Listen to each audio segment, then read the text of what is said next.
ખૂબ જ ગર્વ અને મોટી વાત કહેવાય ગુજરાત પોલીસ માટે કે ગુજરાત પોલીસના જે કોન્સ્ટેબલના પુત્ર દ્વારા આ મહેનતના કારણે તેમને એક યુપીએસસી ખૂબ જ અઘરું અને ખૂબ જ મહેનતુ એક્ઝામ આપવી પડે છે, તેમાં પાસ થાય છે. અંશુલ યાદવ છે, તેમની સાથે વાત કરીશું કે તેમનું કેવી રીતનું.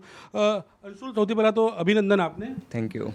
કયા પ્રકારની મહેનત, કેવી રીતે આખી મહેનત તમે પાર પાડ્યું છે?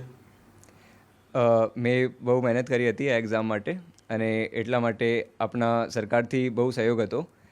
સ્પીપામાંથી ગુજરાતમાં દિલ્હીમાં રહેવાનું એ બધું વ્યવસ્થા સરકારે કરી હતી અને તેમનો સહયોગ હર સ્ટેપમાં રહ્યો હતો અને તેમને માર્ગદર્શન આપ્યો કેવી રીતે આ એક્ઝામને ક્લિયર કરવાનો છે. એટલે હું તેમના બધાનો થેન્ક યુ કરવા માગું છું.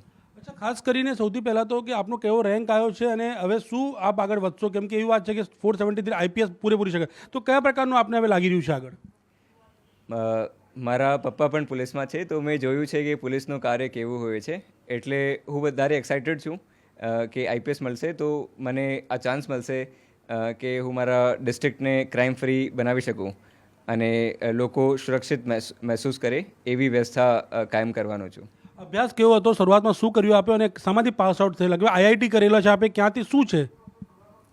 મેં મારી સ્કૂલિંગ કેન્દ્રીય વિદ્યાલય શાહીબાગ અમદાવાદથી કરેલી અને ત્યાર પછી ઇલેક્ટ્રિકલ એન્જિનિયરિંગમાં ગ્રેજ્યુએશન કરેલી આઈઆઈટી દિલ્હીમાંથી અને ત્યાર પછી મેં સોફ્ટવેર એન્જિનિયરની જોબ કરેલી 1 સાલ માટે બેંગ્લોરમાં અને પછી અત્યારે મેં આ એક્ઝામ આપ્યું છે અને આ વખતે સફળતા મળી છે. શું કહેવા માંગશો, કારણ કે લોકો બી, આજુબાજુના લોકો બી કહી રહ્યા છે કે તમે ક્યારે જોવા જ નતા મળ્યા, વર્ષથી કન્ટિન્યુ તમે જે રીતે ઘરમાં, તો કેટલા કલાકની મહેનત ત્યાં રંગ લાવી છે, કેમ કે ફાધર પોલીસ કોન્સ્ટેબલ અને પુત્ર આઈપીએસ બહુ ઓછું જોવા મળે છે, એમાં ગુજરાતમાં કદાચ આ પહેલો કિસ્સો એવો જોવા મળી રહ્યો છે, તો કેવું મહેસૂસ કરી રહ્યા છો?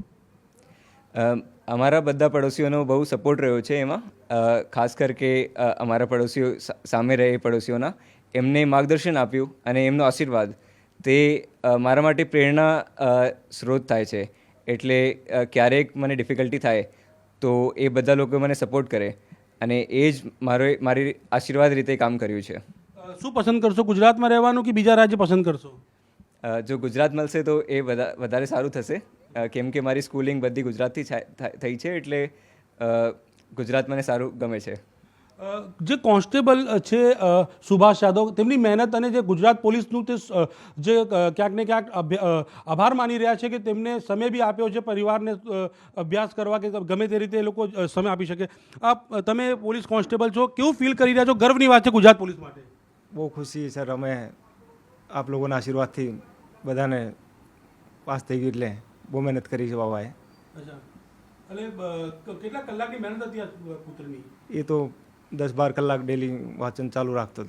10 કલાક. માંગો છો આપના જેવા એક આપ આદર્શ અને કહી શકાય કે એક એક્ઝામ્પલ રૂપ છો કે પોલીસ કોન્સ્ટેબલના પુત્ર ભાઈ યુપીએસસી કરી શકે છે, શું કહેવા માંગો છો? બધા મહેનત કરે એટલે બધા થઈ શકે છે એવું કંઈ છે નહીં.